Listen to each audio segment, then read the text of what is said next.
वालेकुम, मेरा नाम मोहम्मद नसीम है और मेरा यूट्यूब चैनल का नाम है नसीम खान। तो मैंने पिछले 3 वीडियोस दिए हैं जिसमें से कुछ एग्जांपल हल किए हुए हैं उसमें। उसके बाद एक्सरसाइज 1.1 का पहला पार्ट भी किया है, दूसरा पार्ट भी किया है। आज मैंने वो एक्सरसाइज 1.1 का आखिरी पार्ट जो हमारे पास है उससे उसकी तो उसको मैं हल करके आपको दूंगा। तो देखिए, पहले पार्ट में अगर आप देख लो तो उसमें हमारे पास फैक्टराइजेशन मेथड अप्लाई किया है। दूसरे क्वेश्चन में हमारे पास क्वाड्रेटिक फार्मूला से मैंने उसको हल किया है। तीसरा क्वेश्चन जो हमारे पास है उसमें हमने दोनों तरीके अप्लाई कर सकते हैं, चाहे वो क्वाड्रेटिक फार्मूला हो या फिर हमारे पास फैक्टराइजेशन मेथड हो।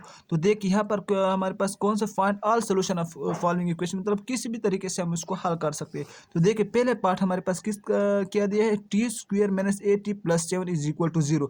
अच्छा, इसमें मैं कोई भी तरीका इस्तेमाल कर सकता हूँ, चाहे मैं फैक्टराइजेशन से हल करूँ चाहे मैं इसको क्वाड्रेटिक फार्मूले से हल करूँ, कोई लिमिट नहीं है कि इसके थ्रू नहीं कर, मतलब कोई पाबंदी नहीं। तो यहाँ पर देखो, बाय यूजिंग एनी मेथड मैंने लिखा है। तो T square minus A T plus 7 is equal to 0। तो देखो यहाँ पर टी को मैं क्या लेता हूँ, टी की क्या है, कोफिशिएंट क्या है, कोफिशिएंट हमारे पास 1 है, तो ए इज इक्वल टू 1 और बी इज इक्वल टू -8 और सी हमारे पास 7 के बराबर है। जिस तरह पिछले वीडियो मैंने हल की उसमें से वही सबको बयान किए, बार बार मैं बार बार तो नहीं बयान कर सकता। तो हमारे पास वी नो दैट हमारे पास वही, मैं इसको किस तरह हल करना चाहता हूँ, क्वाड्रेटिक फार्मूले से। तो X is equal to minus B plus minus B square minus 4ac divide by 2a। No put values, हम यहाँ पर क्या करते हैं, वैल्यूज को पुट करते हैं। तो X is equal to minus into -8 plus minus 8 का स्क्वायर हो जाएगा -4 into A into C divide by 2a, मतलब ए की वैल्यू पुट करो 1 है और सी की वैल्यू 7 है, 2 इंटू 1 हो जाएगा। तो देखिए, टी हमारे पास हो गया 8 plus minus 64 minus 28 divide by 2। तो टी हमारे पास 8 प्लस माइनस 64 माइनस 28 हमारे पास, उससे निकलोगे 36 बच जाएगा, डिवाइड बाई 2 हो जाएगा। तो 8 पर किसको डिवाइड करो, 2 को, और प्लस माइनस 6 पर भी 2 को डिवाइड करो। तो टी इज इक्वल टू हमारे पास क्या रह जाएगा, 4 और टी इज इक्वल टू 3। तो ये हमारे पास रिक्वायर्ड आंसर होगा। सही, तो इसको मैंने किस तरीके से हल किया, बाय क्वाड्रेटिक फार्मूले से। तो नेक्स्ट क्वेश्चन इसके साथ है, तो 72 plus X 6x is equal to X square. तो इस x को मैं इस सेट पर ले जाओ, इसको उस सेट पर ले जाओ, कोई बात नहीं। तो X square minus 6x minus 72 is equal to 0। तो X square minus 6x minus 72 है ना, is equal to 0 by using factorization. यहाँ पर मैंने फिर फैक्टराइजेशन मेथड इस्तेमाल की, x square minus 12x plus 6x minus 72 is equal to 0।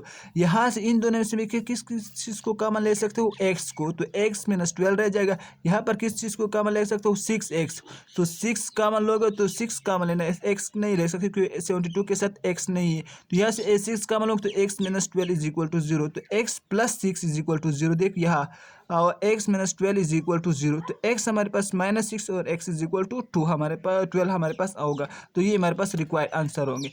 Next question की तरफ जाते हैं, पार्ट की तरफ। तो हमारे पास है r square plus 4r plus 1 is equal to 0।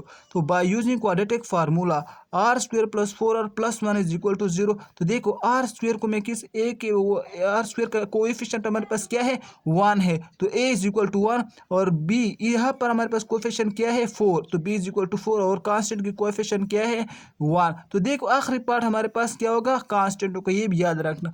हमारे पास क्वाड्रेटिक फार्मूला में क्या होता है, A X square plus B X plus C, जहाँ पर सी जो है वो हमारे पास किसको शो करता है, कांस्टेंट वैल्यू को शो करता है।